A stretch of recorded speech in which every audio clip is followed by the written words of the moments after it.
Hello students, मैं योगेश शर्मा आपका स्वागत करता हूं आपके अपने YouTube channel mathematics bye Yogesh Sharma. देखिए, लास्ट वीडियो में हमने चैप्टर नंबर 11 स्टार्ट किया था, 3 डायमेंशनल ज्योमेट्री। अब देखिए, नेक्स्ट हम उसका पार्ट लेके आए हैं, 3 डायमेंशनल ज्योमेट्री एक्सरसाइज 11.2 पार्ट 1। देखिए, इसमें कुछ एक आर्टिकल्स हैं, सभी ध्यान से समझेंगे। ये क्या है, देखिए, equation of a line passing through a given point and parallel to given vector. देखिए, जो हमने क्लास 11th में पढ़ी थी वो थी equation of line in 2 dimension, means plane पे। ये जो हम बात कर रहे हैं equation of line in 3 dimensional means space की। ये जो इक्वेशन ऑफ लाइन है किसमें, 3 डायमेंशन में है। ठीक है, तो ये देखो, इसके लिए कुछ कंडीशन है। Equation of a line passing through a given point and parallel to a given vector. देखो, ये कोई लाइन एल जा रही है जिस पे कोई एक पॉइंट है ए, x1 y1 z1। ठीक है, और ये लाइन देखो पैरेलल है वेक्टर के, किसके, बी वेक्टर के। ये लाइन क्या है, बी वेक्टर के क्या है, पैरेलल। ठीक है, हमने मान लिया let A vector be the position vector of the given point this with respect to origin. देखो, ये दिखा रहा है पोजीशन वेक्टर को, a vector. And let l be the line passes through the point a. कोई line L कहाँ से पास कर रही है, ए से, and is parallel to given vector B. ठीक है, let R be the position vector of any arbitrary point X Y Z. देखो, हमने इस लाइन के ऊपर कोई एक आर्बिटरी पॉइंट ले लिया पी एक्स वाई जेड।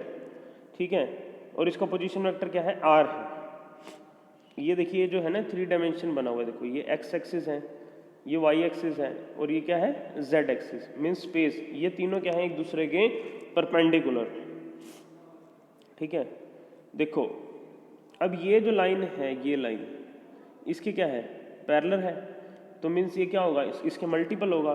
तो देखो, since line A P is parallel to vector B then A P is equal to lambda B, lambda is any real number. ठीक है, अब देखो, ये एक ट्रायंगल बन रही है।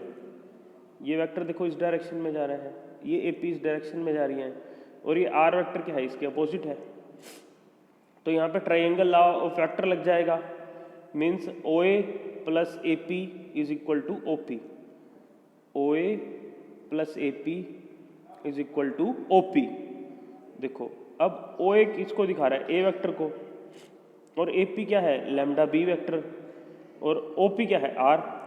तो ये हमारे पास क्या आ गई, इक्वेशन ऑफ लाइन आ गई passing through a point and parallel to given vector. और ये किस फॉर्म में है, वेक्टर फॉर्म में, means R vector is equal to A vector plus में लैम्डा बी वेक्टर। ठीक है, which is a vector equation of a line. देखो, ये जो वेक्टर इक्वेशन है ये कहाँ से पास कर रही है, किसी पॉइंट से पास कर रही है, किसी पॉइंट से क्या कर रही है, पास कर रही है, और पैरेलल है किसी गिवन वेक्टर के। ठीक है, तो ये मैंने आपको बता दिया। ठीक है, ये होगी वेक्टर फॉर्म। इसी प्रकार इसकी क्या होगी, कार्टेशियन फॉर्म होगी। क्या होगी, कार्टेशियन फॉर्म। देखो, ये जो आर वेक्टर है ना, आर वेक्टर को हम क्या लिख सकते हैं, X I cap Y J cap plus में जेड के कैप, और इस ए वेक्टर को x1 आई कैप y1 जे कैप z1 के कैप, और इस बी वेक्टर को हम लिख सकते हैं ए आई प्लस बी जे प्लस सी के, जो ए बी और सी क्या होंगे, इसके डायरेक्शन रेशियो। देखो, इसकी कार्टेशियन फॉर्म बना के दिखाते हैं। देखो, आर वेक्टर को हम इसको क्या लिख सकते हैं, X I cap Y J cap Z K cap, और ए वेक्टर को हम क्या लिख सकते हैं, x1 आई प्लस y1 जे प्लस z1 के, और बी वेक्टर को क्या लिख सकते हैं, ए आई प्लस बी जे प्लस सी के। ये आई कैप जे कैप और के कैप ये क्या है, यूनिट वेक्टर है along X axis Y axis and Z axis. और ये जो ए बी और सी हैं ये क्या है, डायरेक्शन रेशियो है किसके, वेक्टर बी के। अब इस आर की वैल्यू को, आर वेक्टर की, ए वेक्टर की और बी वेक्टर की वैल्यू को हमने इस इक्वेशन में पुट कर दिया। किस में पुट कर दिया, इस इक्वेशन में। हम वेक्टर फॉर्म से कार्टेशियन फॉर्म निकालना चाहते हैं। देखो, आर की जगह ये रख दिया, X I cap plus Y J cap plus Z K cap is equal to A vector की जगह रख दिया x1 आई प्लस y1 जे प्लस z1 के, और इसकी जगह क्या, लैम्डा तो as it is, b vector की जगह क्या लिख दिया, a i cap plus b J cap plus c k cap. अब देखो, इनमें से देखो हमने क्या किया, लैम्डा को अंदर मल्टीप्लाई कर दिया, और देखो इन दोनों में से आई कैप को क्या ले लिया, कॉमन। तो यहाँ क्या बन गया x1 प्लस में लैम्डा ए आई कैप। इसी प्रकार जे कैप कॉमन ले लिया, y1 प्लस में लैम्डा बी जे कैप प्लस में z1 लैम्डा सी के कैप। और देखो इधर क्या है xi plus Y J plus Z के। अब हमने देखो यहाँ पे कंपेयर कर लिया आई कैप का कोफिशेंट, जे कैप के कोफिशेंट और के कैप का कोफिशेंट। देखो आई कैप का कोफिशेंट इधर तो x है और इधर क्या है x1 प्लस में लैम्डा ए, इधर है y, इधर क्या है जे कैप का कोफिशेंट y1 प्लस में लैम्डा बी, इधर है k का z और इधर क्या है z1 प्लस में लैम्डा सी। देखो x1 को इधर ले आए, y1 को इधर ले आए, z1 को इधर ले आए, फिर a को डिवीजन में ले आए, b को फिर इधर डिवीजन में ले आए और c को इधर डिवीजन में ले आए। देखो ये तीनों वैल्यू एक कांस्टेंट के क्या आ गई इक्वल, तो मीन्स ये तीनों क्या होंगी आपस में इक्वल।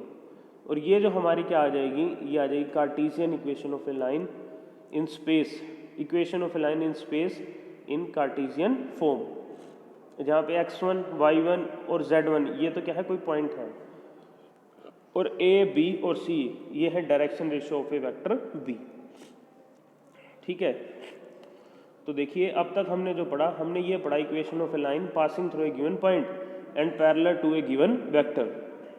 इसकी दो फॉर्म होंगी, देखो एक होगी वेक्टर फॉर्म, ये होगी r1 is equal to r vector is equal to a vector plus में लैम्डा b वेक्टर। यहाँ पे हमने r a और b इसकी वैल्यू पुट करके ये हमने क्या बना दी, कार्टेशियन फॉर्म बना दी। तो आपने इसकी दो फॉर्म याद रखनी है, एक तो रखनी है वेक्टर फॉर्म और दूसरी रखनी है कार्टेशियन फॉर्म। ठीक है, अब इसी के ऊपर देखिए बेस्ड क्वेश्चन है एग्जांपल, क्या कहता है find the vector and the cartesian equation of a line passing through the point this and parallel to the vector this. देखो ये तो हमें दे दिया ए पॉइंट और ये हमें क्या दे दिया बी वेक्टर, इसकी हमने क्या बता देने कार्टेशियन फॉर्म और वेक्टर फॉर्म। देखो पॉइंट क्या है 5 2 -4 और ए वेक्टर क्या है 5 आई कैप प्लस में नहीं इसी से क्या आ जाएगा ए वेक्टर आ जाएगा 5 आई कैप प्लस में 2 जे कैप माइनस 4 के कैप, और जो हमें पैरेलल वेक्टर दिया वो क्या दिया 3 आई कैप प्लस 2 जे कैप माइनस 8 के कैप। ठीक है, अब पहले वेक्टर फॉर्म बना देते हैं। देखो वेक्टर फॉर्म क्या होती है, are vector is equal to A vector plus में lambda B vector. R vector क्या है, ये जर्नल पॉइंट जर्नल होता है, तो ए वेक्टर की जगह हमने देखो इसको पुट कर दिया 5 आई कैप प्लस 2 जे cap minus 4 K cap plus में लैम्डा। बी वेक्टर की जगह रख दिया 3 आई कैप प्लस में 2 जे कैप माइनस 8 के कैप। ठीक है, where R is the position vector of the point this. ये हमारी क्या आ गई वेक्टर इक्वेशन आ गई। अब इसी से ही हम क्या बना दें कार्टेशियन इक्वेशन, पर आप दोनों को ही याद रख लेना, वेक्टर फॉर्म को भी और कार्टेशियन फॉर्म को भी। ठीक है, देखो इसमें हमने क्या किया, देखो इसमें से आई कॉमन ले लिया 5 प्लस में 3 लैम्डा आई, इसमें से जे कॉमन ले लिया 2 प्लस में लैम्डा 2 जे कैप माइनस 4 माइनस 8 लैम्डा के कैप। अब हमने यहाँ पे आई जे और के कैप के कोफिशिएंट को क्या कर लिया कंपेयर, तो यहाँ से x क्या आ गया x is equal to 5 plus 3 lambda, y is equal to 2 plus 2 lambda, z is equal to minus 4 minus 8 lambda. तो यहाँ से देखो क्या आ गया, इधर से लैम्डा की वैल्यू क्या आ गई x माइनस 5/3, यहाँ से क्या आ गई y माइनस 2/2 और इधर से क्या आ गई z प्लस 4 अपॉन में minus 8 is equal to lambda. तो ये हमारे पास क्या आ गई कार्टेशियन फॉर्म। आप सीधा यहाँ पे पॉइंट को पुट करके और जो बी वेक्टर हैं उसके डायरेक्शन रेशियो को पुट करके भी निकाल सकते थे। ठीक है, तो ये हमने इक्वेशन ऑफ लाइन फाइंड कर दी वेक्टर फॉर्म में और कार्टेशियन फॉर्म में, जिसका एक पॉइंट गिवन था और क्या गिवन था एक वेक्टर। नेक्स्ट आर्टिकल देखिए, equation of a line passing through 2 given points. पहले तो हमें एक पॉइंट गिवन था और एक पैरेलल वेक्टर गिवन था, अब यहाँ पे हमें 2 पॉइंट्स गिवन है, उसकी इक्वेशन बतानी है। देखो ये कोई लाइन है, इसका एक पॉइंट है ए, x1i y1j ए पॉइंट के जो कोऑर्डिनेट है x1 y1 z1 और बी पॉइंट के कोऑर्डिनेट है x2 y2 z2। हमने ए इसके पॉइंट ए को हमने ले लिया, इसके पोजीशन वेक्टर को ए वेक्टर और इसके पोजीशन वेक्टर को ले लिया बी वेक्टर, और ये हमने कोई जनरल पॉइंट ले लिया x y और z और इसके पोजीशन वेक्टर को क्या मान लिया r मान लिया। ठीक है, इसको लिख भी दिया, देखो let A vector and B vector be the position vector of the point this and point this lying on line, let R be the position vector of a point this. ठीक है। अब देखो in triangle O A P, इस triangle में देखो ए vector इस direction में जा रहा है, ए पी इस डायरेक्शन में जा रहा है और आर वेक्टर इसके अपोजिट में जा रहा है। तो ओ ए प्लस ए पी किसके इक्वल होगा? ओ पी के। तो देखो in triangle O A plus A P is equal to O p. और ओ ए क्या है? A vector, a p as it is, और ओ पी क्या है? Are vector. तो यहाँ से ए पी देखो क्या आ गया? आर वेक्टर माइनस में ए वेक्टर। इसी तरीके से देखो ट्रायंगल ओ ए बी में, इसी तरीके से देखो ट्रायंगल ओ ए बी में देखो एक वेक्टर इस डायरेक्शन में जा रहा है, ए बी इस डायरेक्शन में जा रहा है और ये बी इनके अपोजिट जा रहा है। तो o A plus a b किसके इक्वल होगा? ओ बी के। देखो o A plus a b is equal to o b. O a है ए वेक्टर, ए बी को एज इट इज रखा और ओ बी क्या आ गया? B vector. तो ये देखो ए बी किसके इक्वल आ गया? बी वेक्टर माइनस में ए वेक्टर। अब देखो ये जो ए पी वेक्टर है, ए पी वेक्टर और ये पूरा ए बी वेक्टर, ये दोनों वेक्टर देखो एक ही लाइन पर लाई कर रहे हैं, मीन्स क्या है? कोलिनियर है। तो ये क्या होंगे? एक दूसरे के मल्टीपल होंगे। देखिए since A P and A B are collinear vector then A P is equal to lambda A B. ठीक है, यहां से हमने ए पी की वैल्यू रख दी आर वेक्टर माइनस ए वेक्टर और ए बी की वैल्यू रख दी बी वेक्टर माइनस ए वेक्टर। अब हम ए वेक्टर को इस साइड ले आए तो आर वेक्टर किसके इक्वल हो गया? ए वेक्टर प्लस में लैम्डा बी वेक्टर माइनस ए वेक्टर। ये क्या होगी? Which is equation of line passing through two given points in vector form. ये क्या होगी? Equation of a line passing through two points in vector form. ये होगी vector equation. ठीक है, इसी से हम कार्टेशियन इक्वेशन निकाल देंगे। आर को हम लिख देंगे, आर वेक्टर को एक्स आई एक्स, देखो यहाँ मैंने लिख रखा है, इसकी कार्टेशियन फॉर्म फाइंड करेंगे। देखो यहाँ पे जो आर वेक्टर है उसको हम क्या लिख सकते हैं? X I cap plus Y J cap plus Z K cap. और ए वेक्टर को क्या लिख सकते हैं? X one I plus Y one J plus Z one K cap. और बी वेक्टर को क्या लिख सकते हैं? X two I Y two J plus Z two K. इन सब की वैल्यू को हमने इक्वेशन 3 में पुट कर दिया, मीन्स इसमें पुट कर दिया वेक्टर फॉर्म में। तो देखो ये क्या हो गया? X I Y J plus Z K cap और यहाँ पे ए वेक्टर की जगह आ गया X one I plus Y one J plus Z one K cap plus lambda. यहाँ पे बी वेक्टर लिख दिया X two I Y two J plus Z two K minus में ए वेक्टर लिख दिया X one I Y one J plus Z one K cap. ठीक है, इन दोनों में से देखो इन दोनों को, इसको और इसको हम क्या लिख सकते हैं? X two minus x one I cap plus Y two minus Y two J cap plus Z two minus Z one K cap. ठीक है, ये आ गया हमारे पास।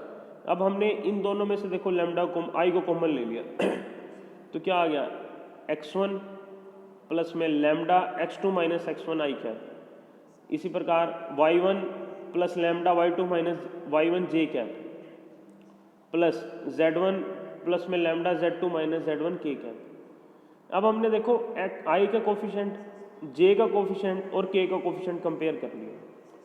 ठीक है, कंपेयर किया तो देखो यहाँ से x क्या आ गया? x1 प्लस में lambda x2 minus x1, y is equal to y1 plus में lambda y2 minus y1, z is equal to z1 plus में लैम्डा z2 माइनस z1। देखो यहाँ x1 को इस साइड ले आए, इसी प्रकार y1 को इस साइड ले आए, इसी प्रकार z1 को इस साइड ले। ठीक है, फिर हमने x2 माइनस x1 को इधर ले आया तो ये किसके इक्वल आ गया? लैम्डा के। इसी प्रकार y2 माइनस y1 को ये लैम्डा के इक्वल आ गया। इसी प्रकार ये z2 माइनस z1 को भी इधर ले लैम्डा के इक्वल आ गया। तो देखिए तीनों वैल्यू लैम्डा के इक्वल आ गई, तो ये तीनों वैल्यू क्या हो जाएंगे? आपस में equal. Means equation of line passing through two points in cartesian form देखो क्या होगी? x माइनस x1 अपॉन में x2 minus x1 is equal to y2 minus y1 sorry y minus y1 upon में y2 minus y1 is equal to z minus z1 upon में z2 minus z1। ये जो x1 y1 और z1 है ये coordinate है point A के, x2 y2 और z2 है ये कोऑर्डिनेट है पॉइंट बी के। ठीक है, तो दो इक्वेशन बन गई। इक्वेशन ऑफ लाइन, ये जो हमने आर्टिकल पढ़ा देखो, equation of line passing through two given points, और ये बात हो रही है स्पेस की। देखो ये x एक्सिस है, ये y एक्सिस है और ये z एक्सिस है, ये तीनों एक दूसरे के क्या है? परपेंडिकुलर है। ठीक है, तो एक तो ये वेक्टर फॉर्म होगी R vector is equal to A vector plus में लैम्डा बी वेक्टर माइनस ए वेक्टर, और एक होगी हमारी इसकी कार्टेशियन फॉर्म, क्या होगी वो x minus x one upon में x2 minus x one is equal to y minus Y one upon में y2 minus Y one is equal to z minus Z one upon में z2 minus Z one. ठीक है, तो इसी के ऊपर base देखिए क्वेश्चन करते हैं। ये कहते हैं find the vector equation for the line passing through the point this and this. देखो दो पॉइंट दे दिए और हमसे क्या पूछ ली, वेक्टर इक्वेशन पूछ ली। तो देखो पॉइंट क्या है, -1 0 2 और दूसरा पॉइंट है 3 4 6। इसको हमने मान लिया ए वेक्टर, इसका पोजीशन वेक्टर मान लिया बी वेक्टर। तो ए वेक्टर क्या हो जाएगा, देखो माइनस आई कैप प्लस में 2 जे कैप,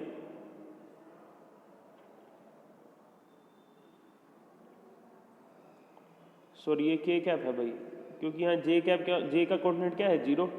इसी प्रकार बी वेक्टर को हम क्या लिख सकते हैं, 3 आई कैप प्लस में 4 जे कैप प्लस में 6 के कैप। तो हमने बी वेक्टर माइनस ए वेक्टर फाइंड कर लिया। देखो 3 आई कैप माइनस और माइनस आई कैप क्या हो जाएगा 4 आई कैप, 4 जे कैप माइनस में 0 जे कैप क्या हो जाएगा 4 जे कैप, 6 के कैप माइनस में 2 के कैप क्या हो जाएगा 4 के कैप। ये आ गया b vector minus A vector, A vector भी आ गया बी वेक्टर भी आ गया। अब इसको इक्वेशन में पुट कर देंगे। देखो वेक्टर इक्वेशन क्या है, are vector is equal to A vector plus में लैम्डा बी वेक्टर माइनस में ए वेक्टर। ए वेक्टर की वैल्यू को पुट कर दिया, बी माइनस ए वेक्टर की वैल्यू को पुट कर दिया। ठीक है, इसको एज इट इज हम छोड़ देंगे। ये हमारी क्या आ गई, वेक्टर इक्वेशन आ गई। अगर कार्टेशियन इक्वेशन पूछता तो हम उसको उसी तरीके से आगे सोल्व आउट कर देते। ठीक है, नेक्स्ट देखिए example number 8, the cartesian equation of a line this. देखो कार्टेशियन इक्वेशन दे रखी है, कह रहा फाइंड द वेक्टर इक्वेशन। देखो इस कार्टेशियन इक्वेशन से वेक्टर इक्वेशन फाइंड करेंगे। देखो given Cartesian equation is x plus 3/2 y minus 5/4 is equal to z plus 6/2। इसको हमने कंपेयर कर लिया x minus x one upon a से, x minus x one upon a is equal to y minus Y one upon b z minus Z one upon c. देखो यहाँ से x1 की value आ गई -3, y1 की value आ गई 5 और z1 की वैल्यू आ गई -6। इसी प्रकार a की वैल्यू आ गई 2, b की वैल्यू आ गई 4 और c की वैल्यू आ गई 2। तो पॉइंट हमारे पास आ गया और वेक्टर भी आ गया। पॉइंट ए वेक्टर क्या हो गया 3 आई कैप माइनस 3 आई कैप प्लस में 5 जे कैप माइनस 6 के कैप, और बी वेक्टर क्या हो गया 2 आई कैप प्लस में 4 जे कैप प्लस में 4 के कैप। तो vector equation, vector form of equation of line क्या होती है, are vector is equal to A vector plus में लैम्डा बी वेक्टर। तो ए वेक्टर को पुट कर दिया और बी वेक्टर को पुट कर दिया। तो आर वेक्टर क्या हो गया -3 आई कैप प्लस में 5 जे कैप माइनस 6 के कैप प्लस में लैम्डा 2 आई कैप प्लस में 4 जे कैप प्लस में 2 के कैप। ये हमारी क्या होगी, vector form of equation of a line. Next देखिए एंगल बिटवीन टू लाइंस। देखो ये दो लाइन जा रही हैं और ये दोनों लाइन है स्पेस में, ये एक्स एक्सिस, ये वाई एक्सिस, ये जेड एक्सिस। ये लाइन जा रही है L1 और ये लाइन जा रही है L2। इन दोनों के बीच में जो एंगल बन रहा है वो थीटा। ये कैसे हम फाइंड करेंगे, देखो जब हमें ये 3-4 तरीकों से फाइंड करेंगे। देखो जब हमें डायरेक्शन रेशियो दिए हो, direction ratio let A1 B1 C1 and A2 B2 C2, these are the direction ratio of lines L1 and L2 respectively। ये लाइन L1 के हैं और ये लाइन L2 के हैं। तो इनके बीच में देखो एंगल कैसे निकलेगा, कोस थीटा होता है A1 A2 plus B1 B2 plus C1 C2 upon में स्क्वायर रूट ऑफ A1 का स्क्वायर प्लस B1 का स्क्वायर प्लस C1 का स्क्वायर रूट इंटू में A2 का स्क्वायर प्लस B2 का स्क्वायर प्लस C2 का स्क्वायर रूट। देखो ये फॉर्मूला यहाँ से आया है, a vector dot b vector इसके इक्वल होता है ए वेक्टर का मैग्नीट्यूड बी वेक्टर का मैग्नीट्यूड कोस थीटा। तो यहाँ से देखो कोस थीटा किसके इक्वल आ गया, ए vector dot b vector upon में ए वेक्टर का मैग्नीट्यूड बी वेक्टर का मैग्नीट्यूड। देखो यहाँ पे ए vector means A1i plus B1j plus C1 k, और B vector A2i plus B2j plus C2 के क्या है, ठीक है। और इसी प्रकार उनका मैग्नीट्यूड। मीन्स जब दो लाइन के हमारे को डायरेक्शन रेशियो दिए हो तो हम उसका कोस थीटा इस तरीके से फाइंड करेंगे, ठीक है। इसी प्रकार अगर हमारे को क्या दिए हो, डायरेक्शन कोसाइन दियो, क्या दियो भाई, डायरेक्शन कोसाइन। तो देखो ये direction cosines L1 M1 N1 and L2 M2 N2 are the direction cosines of L1 and L2। तब कोस थीटा क्या होगा, L1 L2 plus M1 M2 plus N1 N2। ठीक है, उसके बाद देखो कंडीशन ऑफ पैरेललिज्म। अगर कोई लाइन L1 पैरेलल है L2 के, तो उसकी कंडीशन देखो क्या होगी, उनके जो वो होंगे ना डायरेक्शन रेशियो, वो क्या होने चाहिए आपस में रेशियो में, means A1/A2 is equal to B1/B2 is equal to C1/C2। इसी प्रकार कंडीशन ऑफ परपेंडिकुलरिटी, मतलब कोई लाइन अगर परपेंडिकुलर है तो A1 plus A2 plus B1/B2 plus C1/C2 क्या होना चाहिए, 0। या L1 L2 plus M1 N2 plus N1 N2 क्या होना चाहिए, 0। मीन्स अगर कोई दो लाइन पैरेलल है तो उनके डायरेक्शन को रेशियो वो होने चाहिए आपस में रेशियो में इक्वल होने चाहिए। अगर वो परपेंडिकुलर है तो ये दोनों कंडीशन में से कोई एक को सेटिस्फाई करना चाहिए। नेक्स्ट देखिए angle between two lines vector equation. अगर कोई दो वेक्टर इक्वेशन दी हुई है किसी लाइन की, तब हम एंगल कैसे फाइंड करेंगे।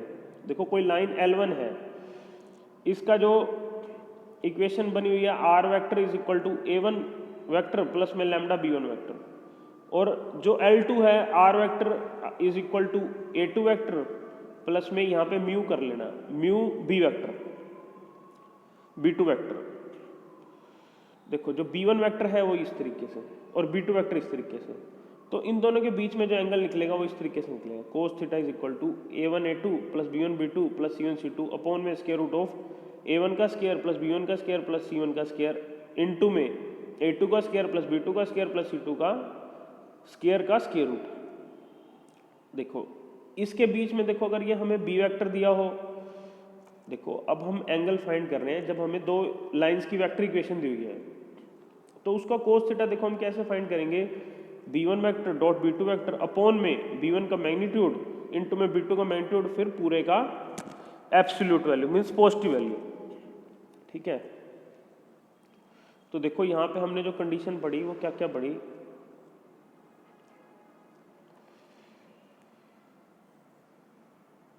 देखो हमने पढ़ा एंगल बिटवीन टू लाइंस, जब हमें डायरेक्शन रेशियो दिए हो तो कोस थीटा का फॉर्मूला ये चलेगा, जब हमें डायरेक्शन को साइन दिए हो तो ये वाला फॉर्मूला चलेगा, यहाँ से थीटा निकलेगा। अब फिर इसने बता दी कंडीशन ऑफ पैरेललिज्म, अगर दो लाइन क्या हो पैरेलल तो ये कंडीशन होगी, अगर दो लाइन परपेंडिकुलर हो तो इन दोनों में से कोई एक कंडीशन होगी, और अगर कोई दो लाइन दिए हो वेक्टर इक्वेशन में तो जो वेक्टर पैरेलल होते हैं ना लाइंस के, हम उनका कोस थीटा फाइंड कर देंगे।